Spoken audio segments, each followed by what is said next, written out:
انما الاعمال بالنیات، اعمال کا مدار نیتوں کے اوپر ہے۔ اب یہاں پر ایک اشکال پیدا ہوتا ہے کہ جب اعمال کا مدار نیت پر ہے تو انسان ایک گناہ اچھی نیت سے کرے تو کیا وہ گناہ نیکی بن جائے گا؟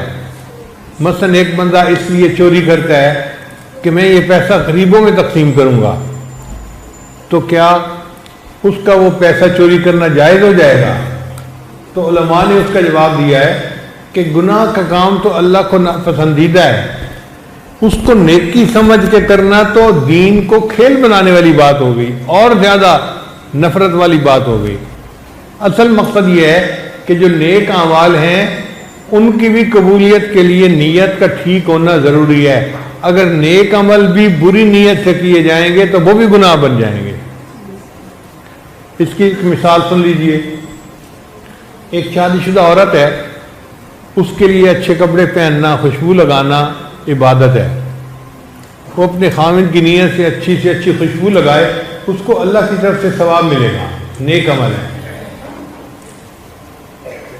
لیکن اگر وہی عورت شادی پہ جانے کی تیاری کر رہی ہے اور خوشبو لگانا چاہتی ہے، اور خوشبو لگاتے ہوئے اس کے ذہن میں یہ بات آ جاتی ہے کہ آج مجلس میں فلاں کزن بھی آیا ہوگا اور میرے اس کزن کو یہ خوشبو زیادہ پسند ہے، لہذا میں یہ خوشبو لگا لیتی ہوں، اب اس خوشبو کا لگانا اس کے لیے گناہ بن جائے گا۔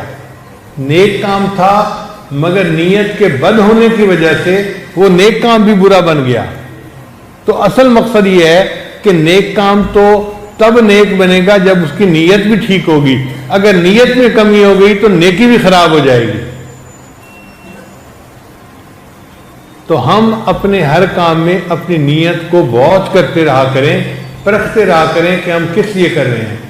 پہلے وقتوں میں اپنے مشائخ کے پاس رہ کر لوگ 10 سال تک نیت کرنا سیکھا کرتے تھے۔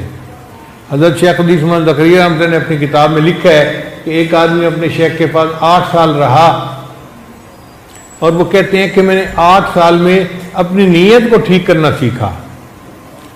ہم لوگ تو سمجھتے ہیں کہ ہماری نیتیں ٹھیک ہیں، کبھی اس پر محنت ہی نہیں کی، ہمیں تو اس پر محنت کرنے کی ضرورت ہے۔ ایک آدمی نے مکان بنوایا اور اپنے شیخ کو بلوایا دعا کے لیے۔ انہوں نے آ کر مکان دیکھا تو انہوں نے پوچھا بھئی یہ بتاؤ تم نے اپنے کمرے کے اندر کھڑکی روشن دان کیوں رکھا ہوا ہے؟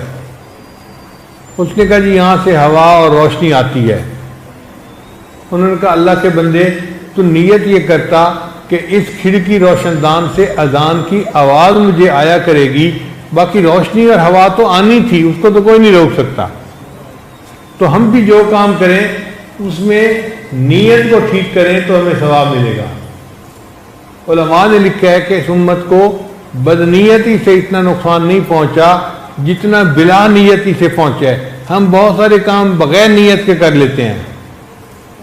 آپ دیکھیں ایک لڑکی صبح سے لے کے شام تک بھوکی پیاسی رہے تو اسے روزے کا ثواب تو نہیں مل سکتا، اس لیے کہ روزے کے لیے نیت کا ہونا شرط تھا۔ اسی طرح ہم کوئی بھی عمل کریں لیکن اس میں نیت نہ ہو تو ہمیں ثواب نہیں مل سکتا۔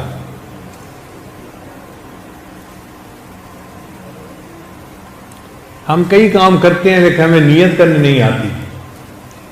مثال کے طور پہ بہت سارے لوگ رات کو سوتے ہوئے اپنے کپڑے بدل کے سوتے ہیں، نائٹ سوٹ پہن لیتے ہیں، مگر وہ نائٹ سوٹ پہننے میں ان کی نیت کوئی نہیں ہوتی، بلکہ نائٹ سوٹ پہن لیا کہ سونا ہے۔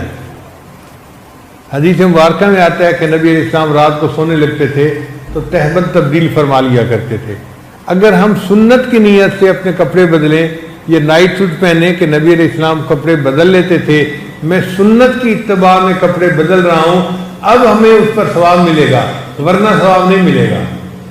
ہر ماں اپنے بچے کو پیار کرتی ہے لیکن بچے کو پیار کرتے ہوئے کوئی نیت نہیں کرتی، بس چونکہ ماں ہے بچے کو پیار کر رہی ہے، اس پہ ثواب نہیں ملتا۔ حدیث مبارکہ میں آتا ہے ریح الولد میں ریح الجنہ، کہ بچے کی جو مہک ہوتی ہے وہ تو جنت کی خوشبو ہوتی ہے۔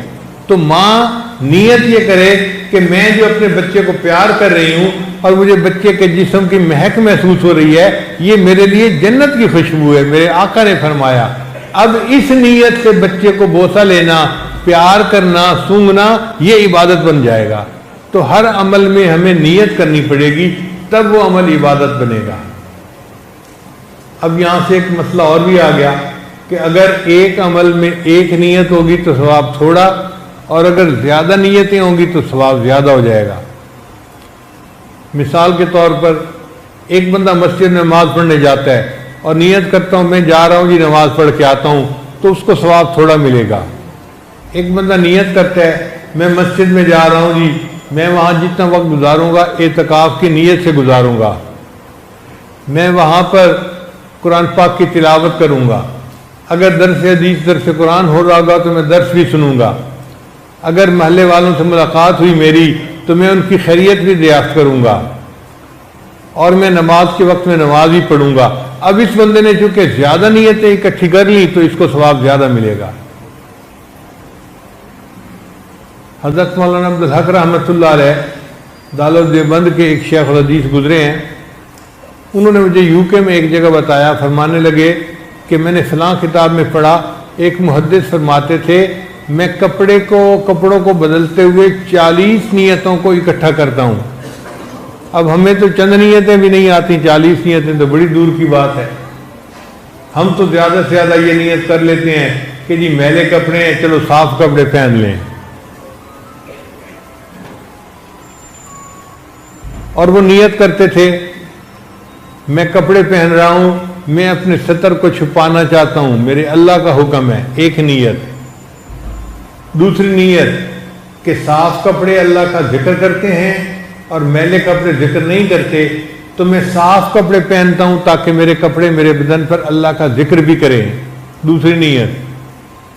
پھر تیسری نیت کہ اللہ کا حکم ہے خذوا زینتکم عند کل مسجد، مسجد میں جاتے ہوئے زینت اختیار کرو، لہذا میں صاف کپڑے پہن رہا ہوں کہ میں اللہ کے فرمان پر عمل کر کے زینت اختیار کر رہا ہوں۔ اب یہ تیسری نیت بھی ہو گئی۔ تو اس طرح نیتیں بدلتے بدلتے یعنی جمع کرتے کرتے 40 نیتیں وہ اکٹھی کر لیا کرتے تھے۔ میں اس لیے صاف کپڑے پہن رہا ہوں، میں مسجد میں جاؤں گا تو کسی کو میرے کپڑوں کی بدبو نہ محسوس ہو، بلکہ میرے کپڑوں کے صاف اور خوشبودار ہونے کی وجہ سے میرے مسلمان بھائیوں کو راحت ملے، یہ بھی نیت کر لی۔ اب دیکھیں جس نے جتنی نیتوں کو اکٹھا کر لیا اس کو اتنا ثواب زیادہ مل گیا۔ اس سے پتہ چلتا ہے کہ عام آدمی کو وہ ثواب نہیں مل سکتا جو ایک عالم کو ثواب ملتا ہے، کیونکہ عالم اپنے عمل میں نیتوں کو اکٹھا کر لیا کرتا ہے۔ تو یہ چھوٹی سی حدیث مبارکہ ہے، مگر اس کو یاد کر لیں اور پھر سارا دن اسی کے بارے میں سوچا کریں، اپنے اعمال کو پرکھا کریں اس ترازو کے اوپر کہ میرا فلاں عمل کس لیے، جس عمل پر ہم لوگوں سے تعریف کے امیدوار رہتے ہیں وہ عمل قیامت میں کام نہیں آئیں گے۔ ہوں گے نام اعمال میں بڑے بڑے عمل ہوں گے لیکن بے وزن ہوں گے، ہلکے ہوں گے، کیونکہ نیت ٹھیک نہیں ہوگی۔ اور آج کل تو ایسا ہی ہوتا ہے، نعت پڑھنے والے نعت پڑھتے ہیں پھر توقع کرتے ہیں کہ کوئی کہے جی بڑی اچھی نعت پڑھی، کیا بات ہے، بیان کرنے والے بیان کرتے ہیں اور پھر لوگوں سے توقع رہتی ہے کہ جی کوئی تو کہ باجی جان آج تو آپ نے سماں باندھ دیا، آج تو آپ نے کمال مضمون بیان کیا، آج تو مزہ آ گیا۔ یہ جو الفاظ سننے کی توقع دل میں ہوتی ہے نا، یہ ریا کی وجہ سے ہوتی ہے، ورنہ حقیقت میں بندے کو چاہیے کہ وہ اللہ کے لیے کرے اور مخلوق سے تعریف کے امیدوار نہ رہے۔ جس عمل پر لوگوں نے تعریفیں کرنی شروع کر دیں سمجھ لیں کہ وہ عمل کوئی نہیں کام آنا۔ اگر اللہ رحمت فرما لے اور قبول کر لے تو یہ اس کی مہربانی ہے۔ تو انما الاعمال بالنیات چند لفظوں کے اندر ایسے لگتا ہے جیسے نبی علیہ السلام نے کوئی علم کا ایک سمندر بند کر دیا۔ یہی نبی علیہ السلام کے معرفت کمالات تھے کہ چند لفظوں میں اتنی بڑی بڑی بات بیان فرما جاتے تھے کہ پورے دین کے اوپر حاوی ہو جاتے۔